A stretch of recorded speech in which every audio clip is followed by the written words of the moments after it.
May pinipera ko na talk.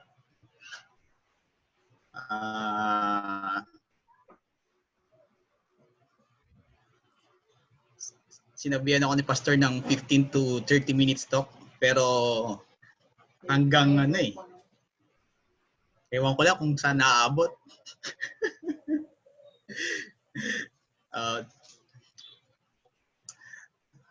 Ako'y natutuwa at tayo nagkasama-sama sa pamamagitan ng Zoom. Sa gitna ng pandemic ay nakakapag-usap at nakakapag-worship tayo ng sama-sama. Namimiss ko na ang pag-fellowship sa pag-fellowship na physical sa mga kapatid natin. Pero mas natutuwa ako dahil nakakasama natin sa pag-fellowship, pag-worship sa Panginoon sina Brother Jane, si Sister Jane, saka si Brother Levi, nasa malayo, sina Brother Rafi, si Brother Alex, sa Umingan, lahat na nasa malayong lugar. Nagpapasalamat din ako sa Panginoon at nagkaroon ako ng chance na makapagsalita sa araw na ito. Binigyan ako ng Panginoon ng oras kasi dapat nasa opisina ako, nagtatrabaho, naghahanap ng mga nagpapakalat ng fake news sa internet. Pero gumawa ang Panginoon ng paraan para makasama ko kayo sa meeting at eksakto sa off ko ang pagbibigay ng talk.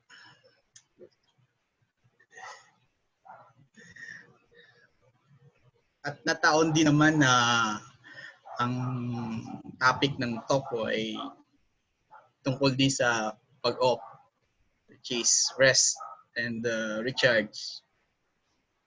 God is in control. Dahil nadinig ng Panginoon ang panalangin ko na mabigyan ng time ang fellowship sa araw na ito, while nakaupo ako, i-recharge ko yung sarili ko sa kaganapan sa mundong ito, which is wala munang social media. Sa araw-araw, pagpasok ko sa opisina, madami ako na-encounter na problema. Minsan, madami masyado na hanggang sa pagtulog, inadadala ko ito. Hanggang sa pag-uwi sa bahay, sa mga hindi nakakaalam, which is parang wala naman. Lahat yata nakakaalam na ako po ay isang pulis na sa unit ng Anti-Cybercrime Group sa section na walang ginawa maghapon kundi mag-Facebook. Sa una, nakakatuwa pero nang tumagal, nakakainis na dahil halos lahat ng reklamo ay nandito sa Facebook. Napakahirap po ng trabaho ko, mag-Facebook maghapon.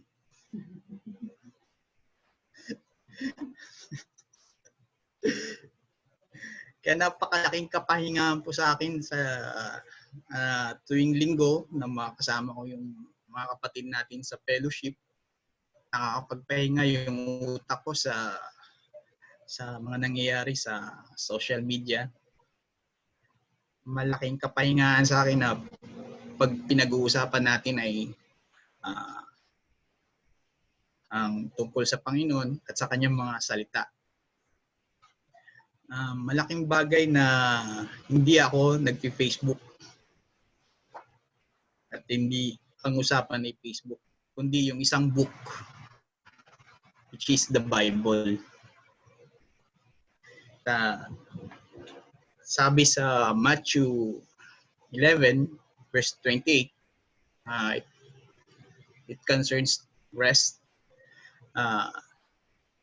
lumapit kayo sa akin, kayong lahat na, wala po. Wala bang Tagalog niyan?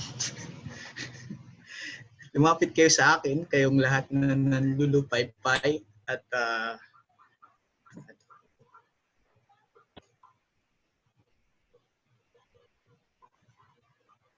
lubang nabibigatan at kayo'y bibigyan ko ng kapahingahan.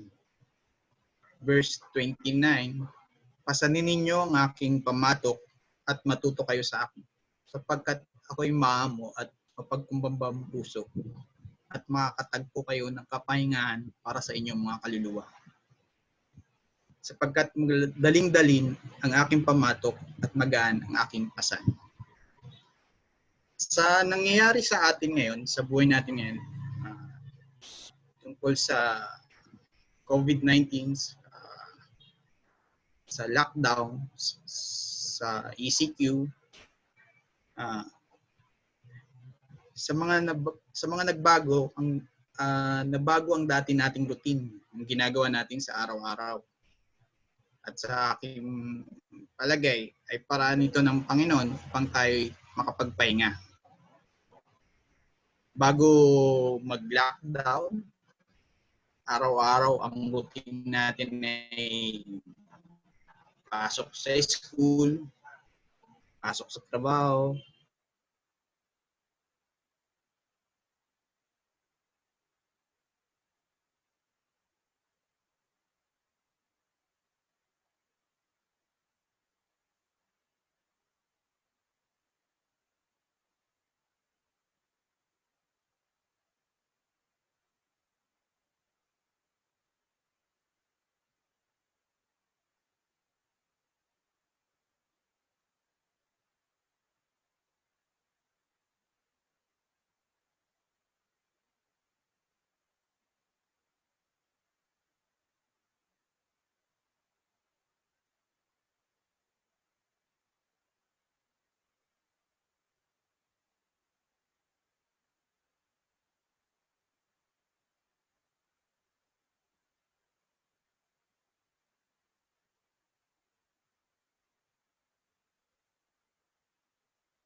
Nawala ata signal ni Brother Butch.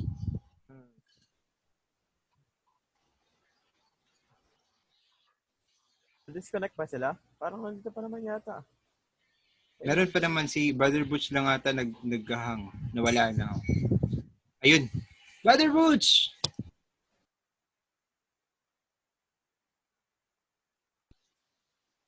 Nakamute ka, Brother Butch.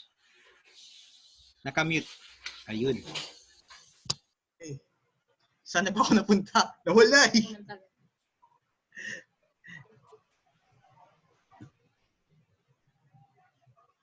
Teka lang.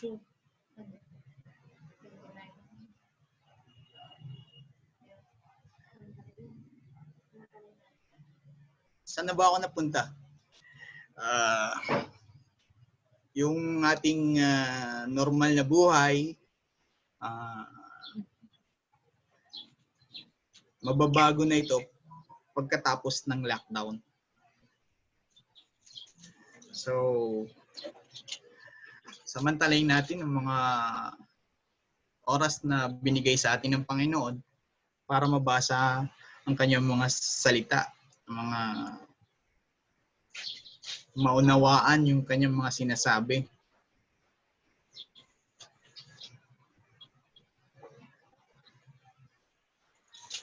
At malipat ang ating focus sa kanyang mga salita at hindi sa Facebook o sa anumang social media na social media. na sa pagbalik natin sa bagong normal o new normal ay kasama na sa pagpahinga ang pagbasa ng Biblia o kanyang mga salita. Nagpapaalala pa rin ng Panginoon sa atin na siya pa rin ang may control sa lahat. Sabi sa Psalm 46 verse 10, kayo ay magsitigil at kilalanin niyo ako, ang Diyos. Ako'y mamumuno sa mga bansa. Ako'y mamumuno sa lupa.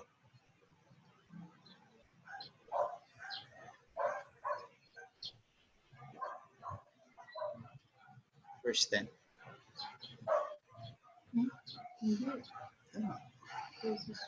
46 verse 10.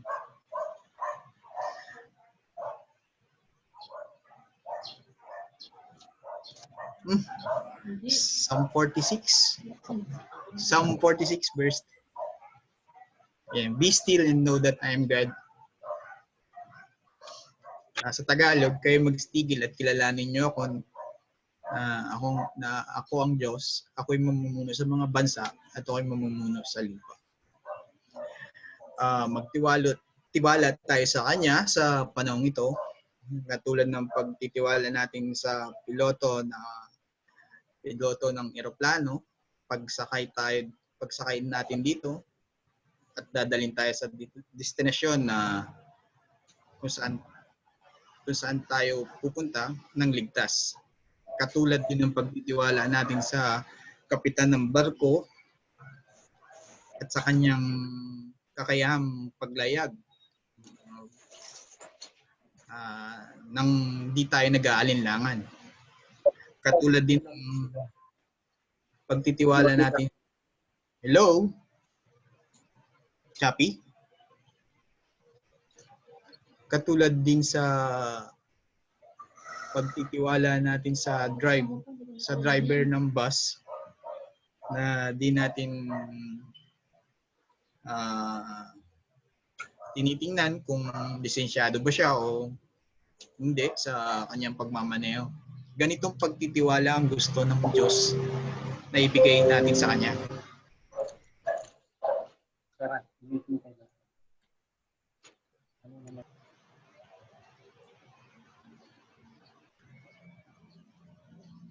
Okay. So now,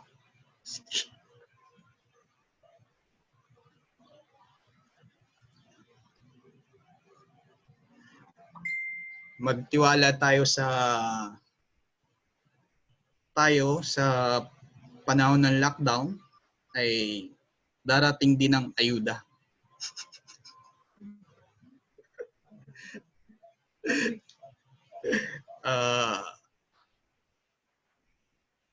May kwento kami sa tungkol sa ayuda eh.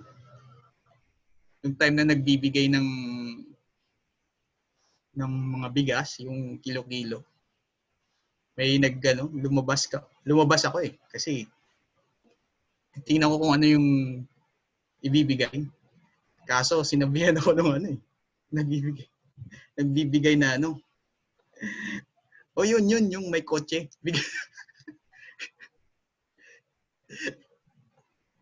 So sumunod, di na ako lumabas. Naglagay na lang ako ng bangko sa harapan. Nagtiwala na lang ako na lalagyan nila yun.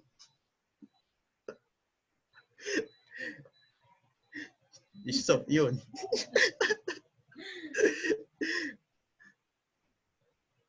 Ang mga verses na sinasabi ko ngayon galing sa Bible, pero di dapat tayo basta nagtitiwala sa sinasabi ko sa inyo ngayon.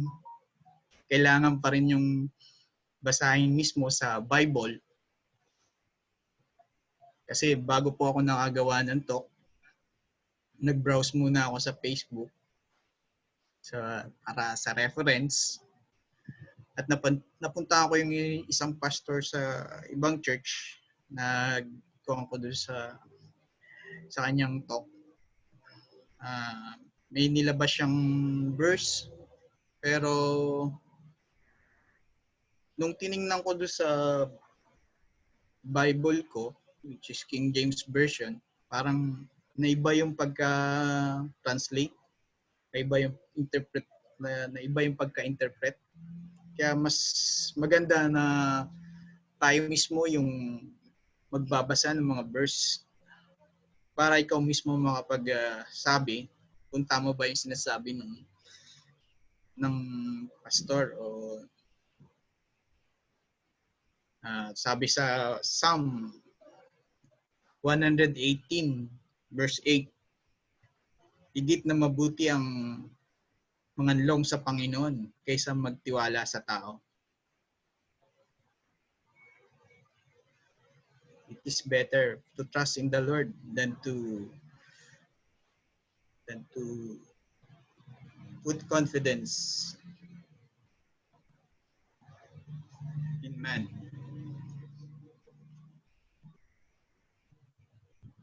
At sa tulong ng Holy Spirit, binigay sa atin ng Panginoon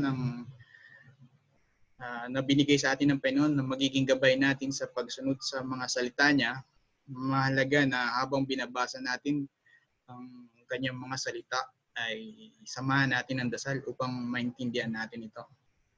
Andyan din ang mga leaders o mga pastors para tulungan tayo sa mga salita ng Panginoon na hindi natin maintindihan. Sabi din kasi sa John chapter 14 verse 16,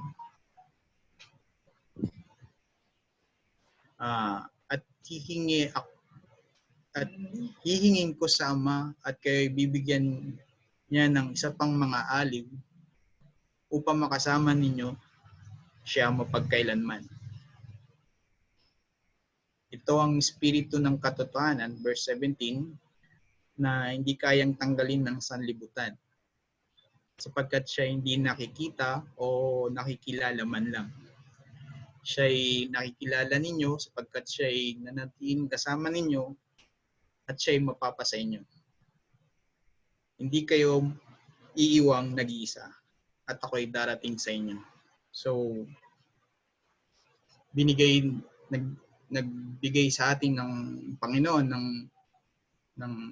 binigay niya sa atin ng Holy Spirit para maging guide natin sa pagbasa ng Bible at sa iba-iba pang gawain. Sabi din sa John 16 verse 13, subalit kapag dumating na ang Espiritu ng katotohanan, papatubayan niya kayo sa buong katotohanan sapagkat hindi siya nagsasalita ng mula sa kanyang sarili, kundi ang anumang bagay na kanyang marinig. Iyon ang kanyang sasabihin at kanyang ipapayag sa inyo, ang mga bagay na darating. So, ngayon nasa off ako, gawin natin yung pagpapahinga, ang pagbasa ng kanyang mga salita. Ito ay parang practice na rin sa pangako ng Panginoon na makasama tayo sa kaharian niya. Let's enjoy every moment na nagbabasa tayo ng mga salita niya. O lahat naman tayo nararamdaman na pag nagbabasa tayo ng mga salita niya, feeling mo ang lapit-lapit mo sa Panginoon. Ang pagbasa ng kanyang mga salita ay pag-alam sa kagustuhan niya, sa mga utos niya na dapat nating gawin upang makasama tayo sa mga maliligtas o may sasama sa kanyang kaharian. Sabi sa John chapter 12 verse 26, kung ang sino man ay maglilingkod sa akin, ay dapat sumunod sa akin. Kung saan ako naroroon, ay naroon din ang lingkod ko. Kung ang sino man ay maglilingkod sa akin, siya'y pararangalan ng Ama. Bago tayo maglingkod sa Kanya, ay kailangan natin malaman kung ano yung mga instructions. yung mga requirements. At malalaman natin ito sa pagbasa ng kanyang mga salita. Itong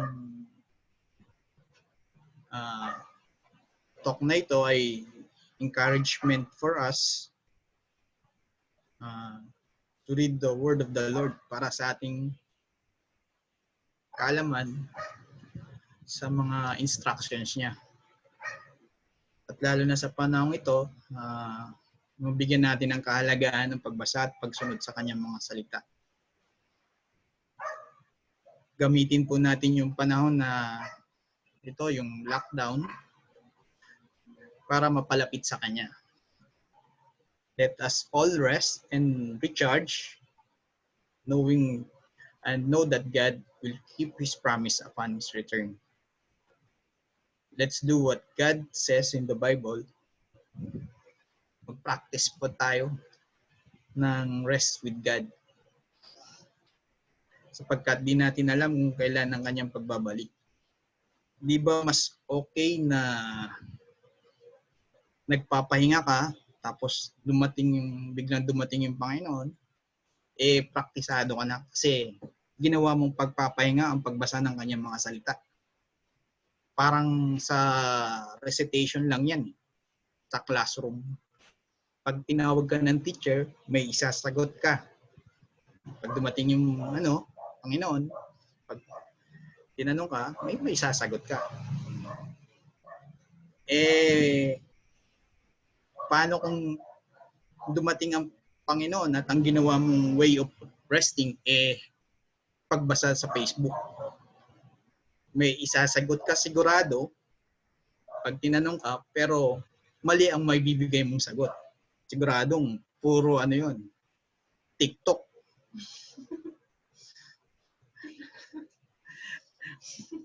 Mabuti na lang po at ako ang pag nag-FB ako nagtatrabaho ako. Kaya malabong mangyari ang paraan ko ng pagpapahinga ay mag-Facebook. Lahat tayo ay susuri ng Panginoon sa pagdating ng kanyang pagbabalik. Sabi sa Hebrew chapter 4 verse 13. At walang nilalang na nakukubli sa harapan niya, kundi ang lahat ng mga bagay ay hubad at hayag sa mga mata niya na ating pagsusulitan. Yamang tayo mayroong isang marangal at pinakapunong pari na pumasok sa kalangitan. Si Jesus na anak ng Diyos ay hawakan nating matatag ang ating pagpapahayag. Sapagkat tayo mayroong isang verse 15 na sapagkat tayo mayroong isang pinakapunong pari, marunong makiramay sa ating mga kahinaan, isa na tinukso sa lahat ng mga paraan, gaya na rin naman natin, gayon may walang kasalanan. Sa verse 16, kaya lumapit tayo may katapangan sa trono ng biyaya upang tayo tumanggap ng awa at makatagpo ng biyaya na makatulong sa panahon ng pangangailangan.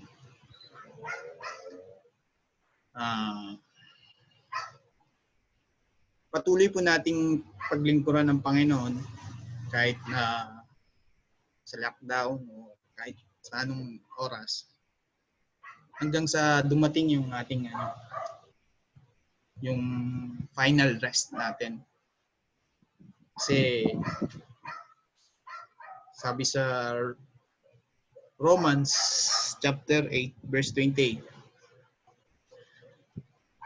at nalalaman natin na sa lahat ng mga bagay ang Diyos ay gumagawa sa ikabubuti ng mga umiibig sa Kanya, sa kanila ng mga tumatawag alinsunod sa Kanyang layunin. So, ang final conclusion lang po ng aking talk, actually tapos na po yun. Lumampas naman siguro ng 5 minutes.